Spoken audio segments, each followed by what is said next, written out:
FM News. Mga idol, ang atin namang good news sa Maria Corina County Feeding Program nagbigay tuwa sa 120 mag-aaral sa Dagupan City. Para sa detalye ng good news, ikwento mo Idol Ruru Hugotero.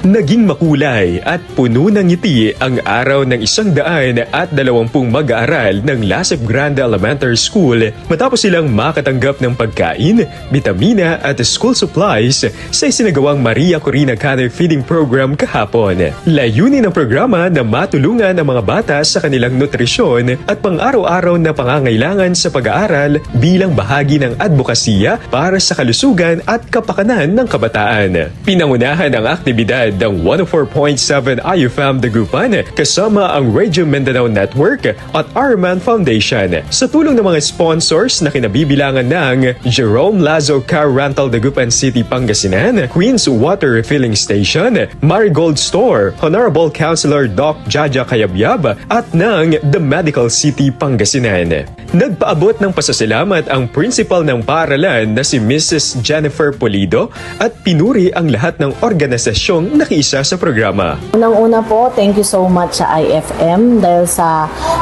pagpili dito sa aming munting paaralan para maging beneficiary ng inyong feeding program at distribution ng school supplies. So, pati na rin po sa inyong mga sponsors, sa mga general sponsors po ninyo na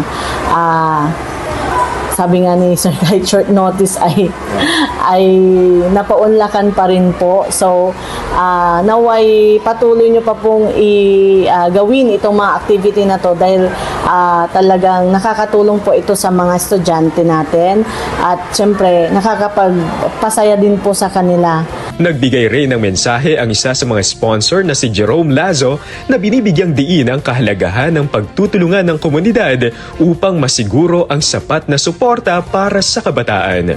Balang araw, pag kayo naging successful din, ayan, payback na sa ibang tao. So nagpapasalamat ako sa lahat na nag-sponsor, sa lahat na nagtulong-tulong. Samantala, nagpahayag din ng suporta ang The Medical City, Pangasinan at iginiit ang kahalagahan ng wastong nutrisyon at pangangalaga sa kalusugan ng mga bata kasabay ng kanilang kahandaang makiisa sa mga programang may ganitong layunin.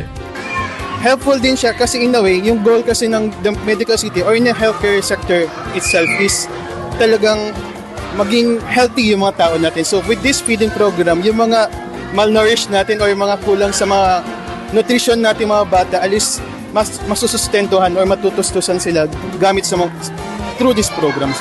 Sa kabuuan, naging matagumpay ang feeding program at muling pinagtibay ang diwa ng bayanihan para sa mas malusog at mas maliwanag na kinabukasan ng mga kabataan. Mula dito sa IFM Dagupan, yan ang ating good news. Ako si Idol Ruru Hugotero, Tatak IFM. IFM News. IFM News.